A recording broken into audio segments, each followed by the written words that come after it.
नमस्कार, आप देख रहे हैं सुदर्शन न्यूज। मैं हूं आपके साथ ज्योति यादव। चलिए बुलेटिन की शुरुआत करेंगे उत्तराखंड की खबरों के साथ।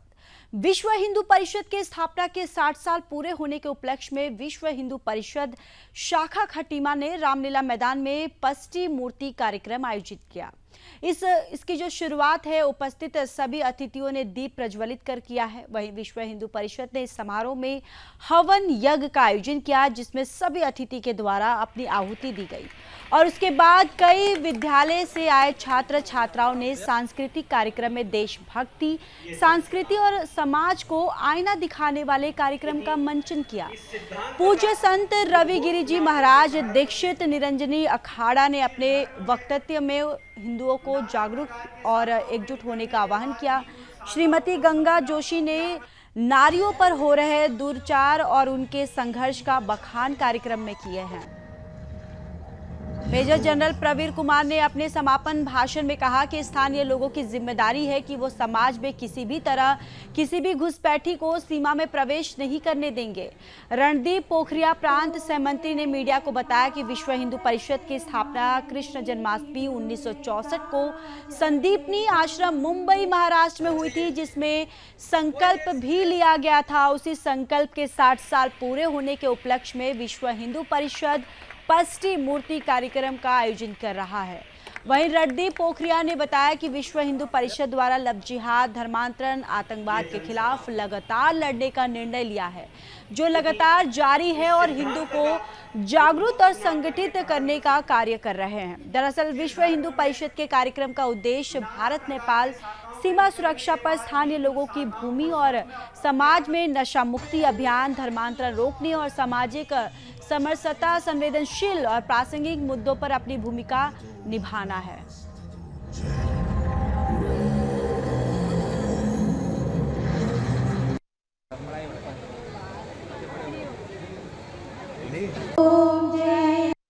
कृष्ण जन्माष्टमी 1964 को विश्व हिंदू परिषद की स्थापना संदीपनी आश्रम मुंबई के स्वामी चिन्मयानंद जी के आश्रम में हुई।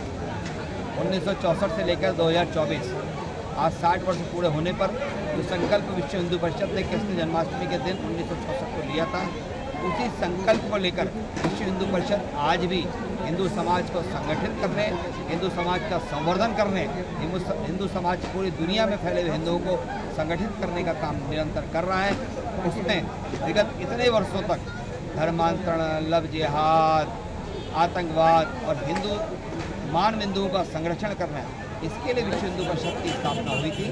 उसी में विश्व हिंदू परिषद लगातार निरंतर इस काम को करता है।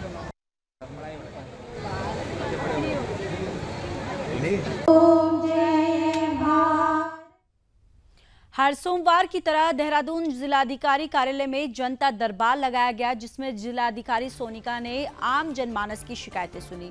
आज की बात करें तो 118 से ज्यादा शिकायतें जिलाधिकारी को मिली, जिसमें ज्यादातर जमीनी विवाद, जल भराव, मानसून जैसी शिकायतें रही, जिनमें से कई शिकायतों का त्वरित निस्तारण कर दिया गया, जबकि कुछ शिकायतों के लिए संबंधित अधिकारियों को निर्देशित किया गया है। तो उत्तराखंड जनता दरबार में डीएम ने जनता की शिकायतें सुनी हैं और दरबार में कम से कम 118 से ज़्यादा शिकायतें जो है वो आई थी, जिसमें ज़मीन विवाद, जल भराव, मानसून की शिकायतें थी, जिसको अधिकारियों को यहाँ डीएम ने निर्देश दिया है कि उसको जल्द से जल्द जो शिकायतें हैं उसे निस्तारण किया जाए।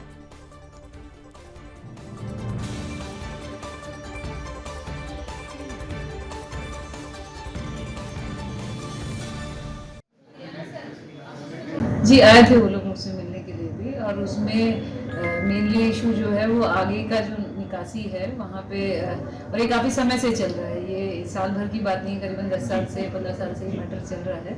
तो उसी के लिए फिर सिटी मजिस्ट्रेट को कहा गया है कि वो जाके वहाँ पे देख लें और आईटीबीपी और जो वहाँ के लोकल स्टेक होल्डर्स हैं उनसे बात करके इसका निस्तारण करें। नंदी की चौकी से कंडोली मार्ग उस समय बंद हो गया जब देर रात से चल रही बारिश के कारण भूमि कटाव होने से पूरी सड़कें क्षतिग्रस्त हो गई। वहीं ये रोड नंद की चौकी से पेट्रोलियम यूनिवर्सिटी की ओर जाता है। इस रोड से कई गांव जुड़े हुए हैं, लेकिन भूमि कटाव से सड़क बह जाने से कई गांव का संपर्क टूट गया, जिसके चलते जेसीबी मशीन लगाकर रोड को खोला जा रहा है और रोड अवरुद्ध होने से ग्रामीण और आने जाने वाले लोगों को बहुत परेशानियों का सामना करना पड़ रहा है।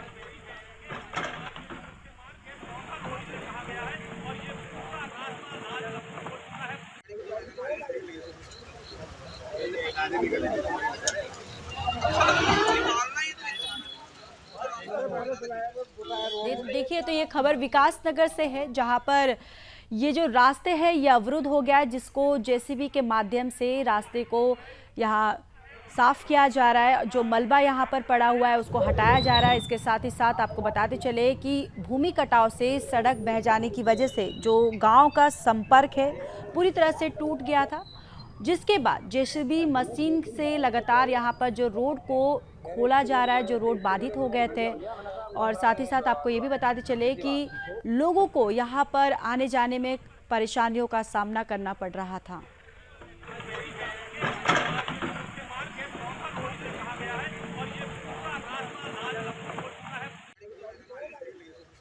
हमारी जेसीबी आ गई है, पीछे जाम में लगी हुई है और इसको हम तुरंत खुलवाने की व्यवस्था कर रहे हैं। वायर ग्रेड हम कोशिश कर रहे हैं कि आज ही इसको लगवा दिया जाए। वायर ग्रेड लगा के ये रास्ता खोल दिया जाएगा शाम तक। सूचना दी गई थी, हमने भी एस्टीमेट बना के चीफ ऑफिस तक पहुंचा दिए थे इसके, लेकिन उससे डाउन तो नहीं हो पाया था जब तक हमारे पास ना। लेकिन हम तुरंत इसको बनवाते हैं।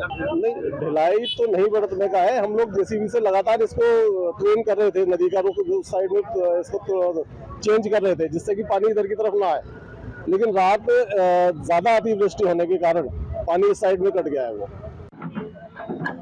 प्रधान जी, कोंडा का जो पूरा रोड है वो पूरा एक तरफ बारिश जो लगातार हुई है तो पूरा सीवरेज हो गया है, क्या कहेंगे इस बारे में आप? इस बारे में मैं ये कहूँगा कि लगातार 3 साल से ये भूमि कटाव हो रहा था और हम इसमें जो है पीडब्ल्यूडी विभाग के ऑफिस में भी गए, हमने पत्राचार भी किया, उनसे बात भी की। उन्होंने मौके पर आकर देखा, एस्टीमेट भी बनाए, लेकिन 3 साल से आज तक यहाँ पे एक तार जाल तक नहीं लगाया गया। इस वजह से आज ये स्थिति आई है कि मुख्य मार्ग पूरी तरह क्षतिग्रस्त हो चुका है और हमारा गांव शेरगुजर गांव है अंदर, उनका भी मुख्य मार्ग, उनका मार्ग टूट चुका है, वो भी मार्ग से जुड़ने में असमर्थ हो गए हैं। तो विभाग ने जो है लगातार 3 साल से यहाँ पे अनदेखा किया है, जिसकी वजह से आज ये स्थिति पैदा हुई है। मैं इस समय मौजूद हूँ पौंदा कंडोली मार्ग पर, जहाँ पर भारी बारिश के कारण सड़क पूरी तरह से ध्वस्त हो चुकी है। आपको बता दें कि ये सड़क एक कॉलेज को जोड़ती है, जिस कॉलेज पर बच्चे अपनी जान जोखिम में डालकर निकल रहे हैं। ग्रामीणों का भी कहना है कि यहाँ पर पहले भी काफ़ी बार प्रशासन को इसके बारे में अवगत कराया गया है, लेकिन प्रशासन की तरफ से कोई भी कार्रवाई ना किए जाने की वजह से यह हादसा इतना बड़ा भयानक हो चुका है। कैमरा पर्सन अनुज के साथ मोहित सोम, विकास नगर।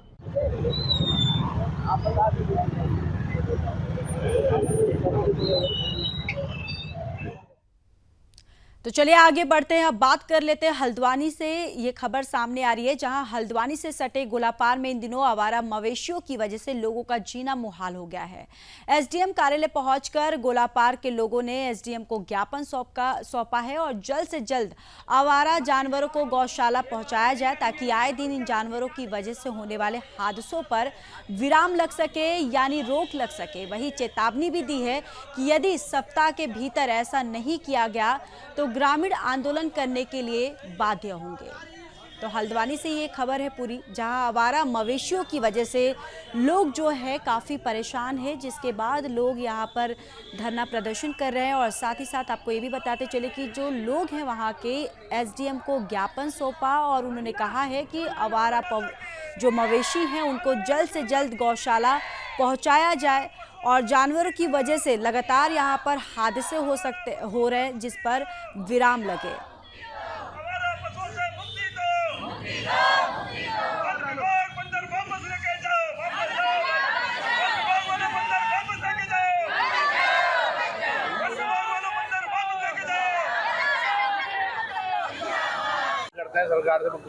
आज लगातार हमारा प्रयास रहा कि ज्ञापन के माध्यम से उच्च अधिकारी को अवगत कराया कि हमारे क्षेत्र में जो बेसहारा पशु रोड में घूम रहे हैं, जिसमें आए दिन पता नहीं कितने संख्याओं में हमारे युवाओं की, हमारे लोगों की जान चले गई और किसानों की फसल लगातार खराब होती जा रही है। हमारा एक निवेदन था शासन प्रशासन से कि जो गौवंश रोडों में घूम रहे हैं इनको गौशाला में डालें। जैसे अगर मैं बात करूं शासन प्रशासन की, राजस्व इकट्ठा करने के लिए हर तरीके से चालान वाला एक नियम बना रखा है, तो जो गौवंश को छोड़ रहे हैं उनका भी चालान किया जाए। हर गौ माताओं के इसमें टैग लगाया जाए, जो टैग लगा के उसकी पूर्ति की जाए कि भाई ये गौवंश है किसका, उसका ऑनलाइन चालान कराया जाए और गौवंश को हटाकर गौशाला में डाला जाए। यही आज हम आंदोलन करने के लिए यहाँ पर आए हैं, एक महापंचायत की है। अगर एक सप्ताह के अंदर इसका हल नहीं निकला तो हम उग्र आंदोलन करेंगे, जिसकी पूर्णतः जिम्मेदारी शासन प्रशासन की है। हल्द्वानी शहर में बढ़ते अपराध और सामाजिक गतिविधियों पर नकेल कसने के लिए पुलिस ने रात में व्यापक अभियान चलाया। एसएसपी नैनीताल प्रहलाद नारायण मीणा के निर्देश पर यह अभियान शहर के कई क्षेत्रों में चलाया गया। अभियान का मुख्य उद्देश्य अपराधों पर नियंत्रण और महिला सुरक्षा को प्राथमिकता देना रहा। शहर में कई इलाकों में पुलिस की टीमों ने रात में गश्त करते हुए संदिग्ध लोगों की चेकिंग की। इस दौरान कई वाहनों की जांच की गई और सुरक्षा व्यवस्था का जायजा भी लिया गया। खासतौर पर उन स्थानों पर ध्यान दिया गया जहां सामाजिक तत्वों की गतिविधियों की आशंका अधिक रहती है। पुलिस ने संदिग्ध व्यक्तियों से पूछताछ की और कई जगहों पर दस्तावेजों की जांच भी की। तो वहीं सीओ सिटी नितिन लोहिल ने माता और बहनों से हमारे चैनल के द्वारा एक अपील भी की है कि उत्तराखंड पुलिस पेज में एप्लीकेशन गोरा शक्ति ऐप है और उससे आप पैनिक बटन का इस्तेमाल करें, जिसमें एक जीपीएस जो ट्रैकिंग होती है, जिससे पुलिस तुरंत आपकी सहायता के लिए पहुंच जाएगी।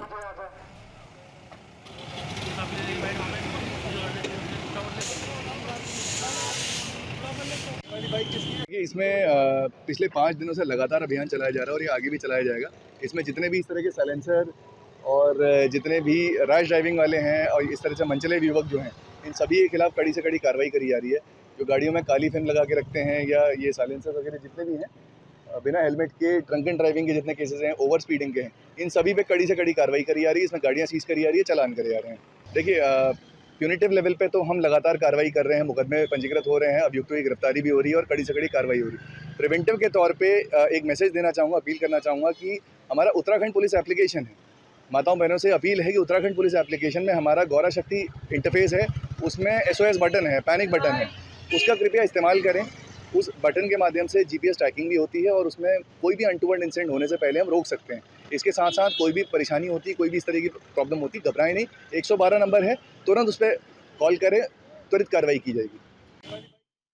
चलिए आगे बढ़ते हैं। पौड़ी जिले के स्थानीय लोगों ने ग्रामीण और शहरी क्षेत्र में बड़ी संख्या में घूम रहे फेरी वालों के सत्यापन की मांग उठाई और इस दौरान वरिष्ठ पुलिस अधीक्षक लोकेश्वर सिंह से मुलाकात करते हुए राज्य आंदोलनकारी दिनेश सिंह बिस्ट और नितिन ठाकुर, राजकुमार राउत, सुरेश चंद्र चमोली, सरजीत तोमर और नरेंद्र प्रसाद टमटा आदि ने एक ज्ञापन सौंपा। इस दौरान उन्होंने कहा कि नगर पालिका क्षेत्र के अंतर्गत धारा रोड से लोअर बाजार जाने वाले मार्ग पर निजी वाहनों द्वारा पूरा रास्ता जो है वो घेर लिया जाता है, जिससे पैदल चलने वालों को भारी दिक्कतों का सामना करना पड़ रहा है। साथ ही भवन निर्माण कार्य जो है करने वालों को भी यहाँ सामग्री उतारने में असुविधा होती है और यहाँ फेरी वाले ने केवल स्थानीय व्यापारियों के व्यवसाय को प्रभावित कर रहे हैं, बल्कि बाहरी फेरी वालों के सत्यापन न होने के कारण ग्रामीण और शहरी क्षेत्र में रेकी कर उठाईगिरी और महिला अपराध जैसे कार्यों का खतरा बना रहता है। स्थानीय लोगों ने इस दौरान जहां बाहर से आने वाले फेरी वालों के स्थायी निवास और वर्तमान स्थानीय ठिकानों की जांच के साथ ही उनके सत्यापन को लेकर अभियान चलाने की मांग की, वहीं उन्होंने शहर के बाजारों में अवैध रूप से पार्क वाहनों के खिलाफ चालानी कार्रवाई करने की भी मांग उठाई है। इस दौरान युवाओं में बढ़ती नशे की प्रवृत्ति पर भी स्थानीय लोगों ने नाराजगी जताई और पुलिस ने इस पर अंकुश लगाने की मांग की। मामले में वरिष्ठ पुलिस अधीक्षक ने स्थानीय लोगों को हर संभव मदद का भरोसा दिलाया।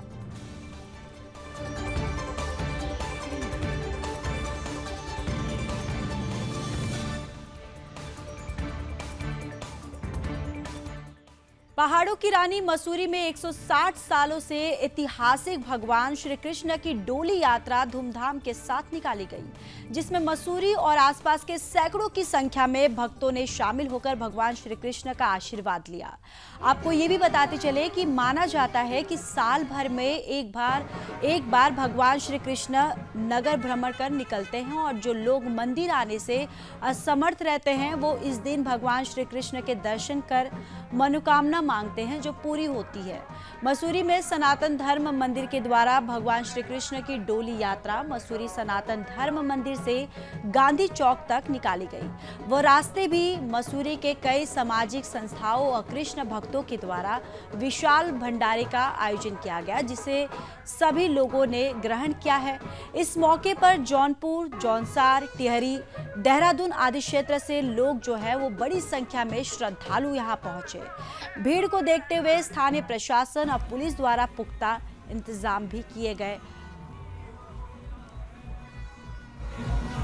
तो आपको बताते चले कि जहां माल रोड पर बैंड बाजे और पारंपरिक ढोल दमाऊ के साथ कन्हैया की दर्जन भर आकर्षक झांकियां निकाली गई, जो लोगों का यहां आकर्षक का एक केंद्र बना रहा। श्री कृष्ण की डोली के दर्शन के लिए श्रद्धालुओं का सैलाब जो है वो उमड़ा पड़ा। आप तस्वीरों में भी देख सकते हैं कि जो भक्त है यहाँ पर सैकड़ों की संख्या में दिखाई दे रहे हैं। इससे पूर्व मसूरी सनातन धर्म मंदिर में भगवान श्री कृष्ण की डोली की विधि विधान के साथ पूजा अर्चना की गई। इसके बाद डोली नगर भ्रमण के लिए निकाली गई। बैंड बाजों और पारंपरिक वाद्य यंत्रों के साथ डोली को निकाली गई है।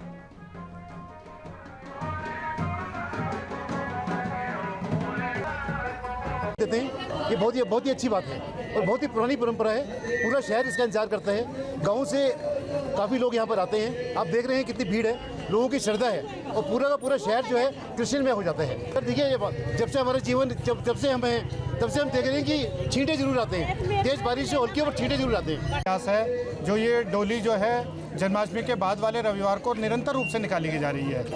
पूजा अर्चना, सुबह हवन, ठाकुर जी का अभिषेक, 56 भोग होते हैं और उसके बाद ये डोली जो है सनातन धर्म मंदिर से मलिंगार होते हुए लाइब्रेरी तक जाती है। इसके जौनपुर और आसपास के गांव के सभी लोग दर्शन करने आते हैं और ऐसी मान्यता है कि जो भक्त, क्योंकि श्री कृष्ण को भक्त वत्सल कहा है, जो भक्त श्री कृष्ण के दर्शन करने मंदिर नहीं आ पाते, वर्ष में एक दिन श्री कृष्ण भक्त वत्सल श्री कृष्ण को दर्शन देने मंदिर से बाहर पूरे शहर में भ्रमण के लिए आते हैं। यहाँ पर चली आ रही है और जिस समय भगवान कृष्ण की जो ये भूमि है उत्तराखंड, ये गौ भूमि है, भगवान कृष्ण की भूमि है और उसी समय से ये परंपरा है। इस मंदिर से लगातार भगवान कृष्ण की डोली निकलती आ रही है।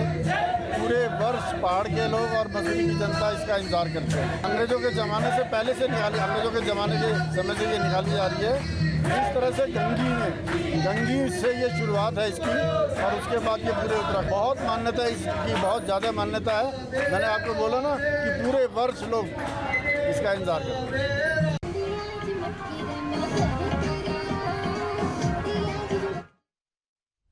तो चलिए आगे बढ़ते हैं। मसूरी में प्रताप नगर जन कल्याण समिति मसूरी के द्वारा उत्तराखंड के बलिदानियों की याद में स्वैच्छिक रक्तदान शिविर का आयोजन किया गया। मसूरी के राधा कृष्ण मंदिर में आयोजित रक्तदान शिविर का शुभारंभ पूर्व विधायक जोत सिंह गुनसोला द्वारा किया गया। इस मौके पर मसूरी के कई सामाजिक संगठनों के साथ भारतीय तिब्बत सीमा पुलिस बल जवानों ने भी बढ़ चढ़कर रक्तदान किया। पूर्व विधायक जोत सिंह गुनसोला ने प्रताप नगर जन कल्याण समिति द्वारा आयोजित रक्तदान शिविर का प्रशासन की उन्होंने प्रशंसा की है। उन्होंने कहा कि जिन बलिदानियों ने उत्तराखंड के निर्माण को लेकर अपनी जान की आहुति दी, उनकी याद में रक्तदान शिविर का आयोजन किया जा रहा है।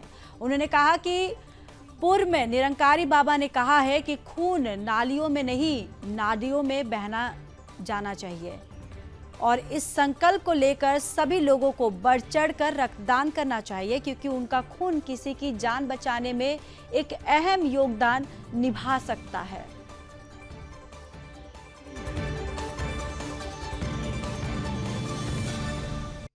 हम 80 की बात नहीं करेंगे। हम सबको आज के दिन याद भी करते हैं और उनकी याद में जीवन को बचाने के लिए रक्तदान के शिविर का जो आयोजन यहाँ पर प्रताप नगर जन कल्याण समिति मसूरी ने किया है, मैं उनको बधाई देता हूँ, मुबारक देता हूँ कि उनका एक अच्छा प्रयास है। समाज में इसकी आवश्यकता होती है।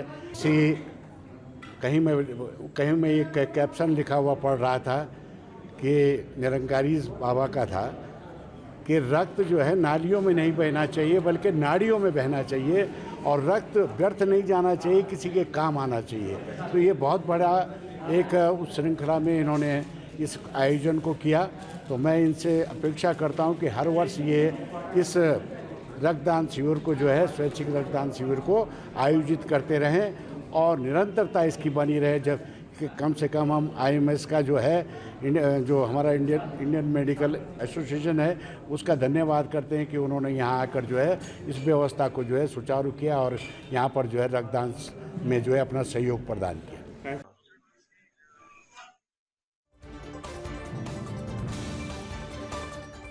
पौड़ी जिले के लैंसडाउन विधानसभा रखड़ी खाल क्षेत्र में गुलदार सक्रिय होने पर थाना अध्यक्ष संतोष पैथवाल, SDO थालीशरण पवन नेगी और वन क्षत्रिधारी ने संयुक्त रूप से टीम बनाकर देर रात तक गश्त की है।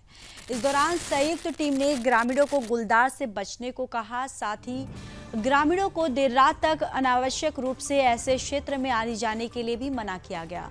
वही टीम ने बताया कि खेतों में काम करने और घास काटने वाली महिलाएं समूह बनाकर अपने रोजमर्रा कामों को करें और इन गांवों में वन विभाग ने अलग अलग जगहों पर गुलदार पकड़ने के लिए 4 पिंजरे भी लगा दिए हैं। वन विभाग ने ग्रामीणों से आग्रह किया है कि गुलदार दिखने पर प्रशासन को सूचना दे, जिससे आवश्यक कार्रवाई भी किया जा सके। संयुक्त टीम ने अपर उप निरीक्षक कैलाश जोशी, वन आरक्षी पवन देव गोनियाल समेत कई लोग मौजूद रहे।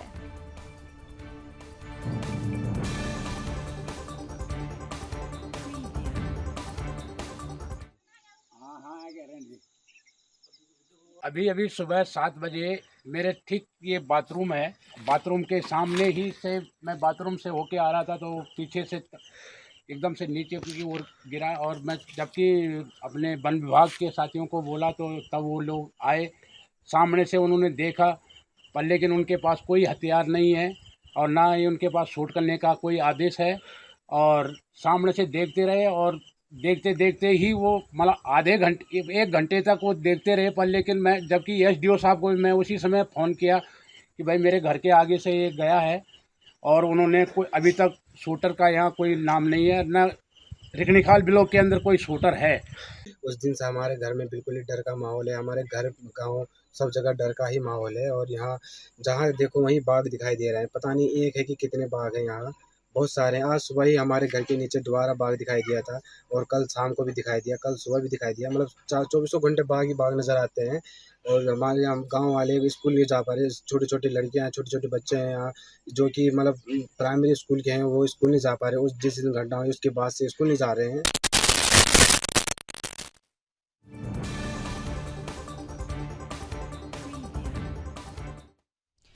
धर्मनगरी हरिद्वार में सोमवती अमावस्या स्नान के अवसर पर श्रद्धालु दूर दराज से आकर हर की पैड़ी सहित अन्य गंगा घाटों पर गंगा स्नान कर रहे हैं।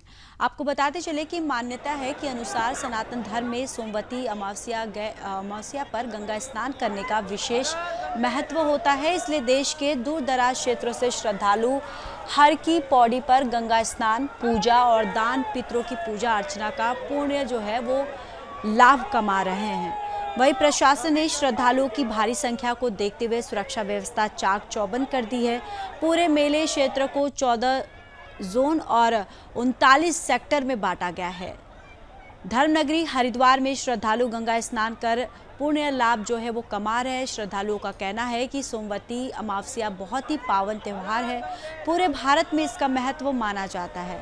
इस दिन दान, पूजा, वृक्ष पूजा, पितरों की पूजा अर्चना करने से पुण्य की लाभ मिलता है और इसलिए श्रद्धालु दूर दूर से आकर मां गंगा में स्नान करते हैं।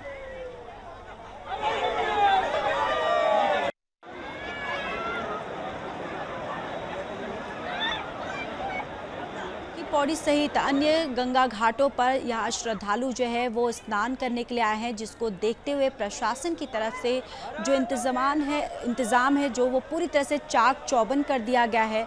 दरअसल आपको बताते चले कि यहाँ पर हर की पौड़ी पर जो श्रद्धालु है यहाँ गंगा स्नान करके पुण्य का लाभ पाने के लिए आए हैं, और साथ ही साथ आपको बताते चले कि प्रशासन की तरफ से जो व्यवस्था है उसको चाक चौबंद कर दिया गया है, और साथ ही साथ 39 सेक्टर में बांट दिया गया है, और जो मेले क्षेत्र को है उसको 14 जोन में बांटा गया है।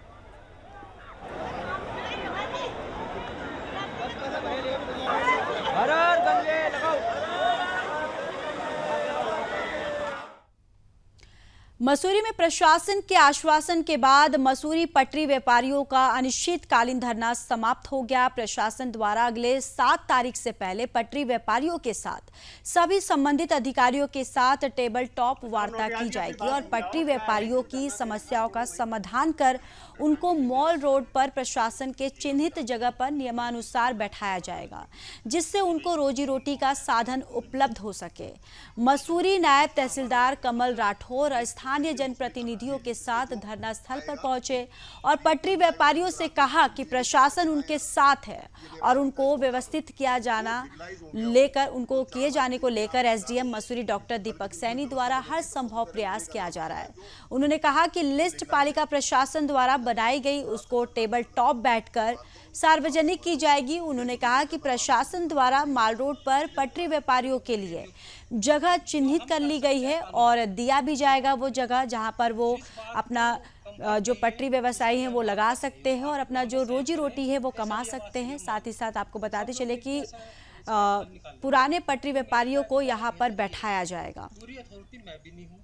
नगर पालिका के भी अभी नथानी जी के पिताजी बीमार हो रखे है ना, और कल शहीदों का नमन का हमारा कार्यक्रम कल का कार्यक्रम हम कर लेते हैं और उसके बाद ही में कल परसों में आपको कंफर्म मेरी बात सुनो, कल का दिन तो शहीदों के लिए करना है ना। उत्तराखंड के बुलेटिन में फिलहाल के लिए बस इतना ही। बाकी देश और दुनिया की तमाम बड़ी खबरों के लिए देखते रहिए सुदर्शन न्यूज। जय हिंद।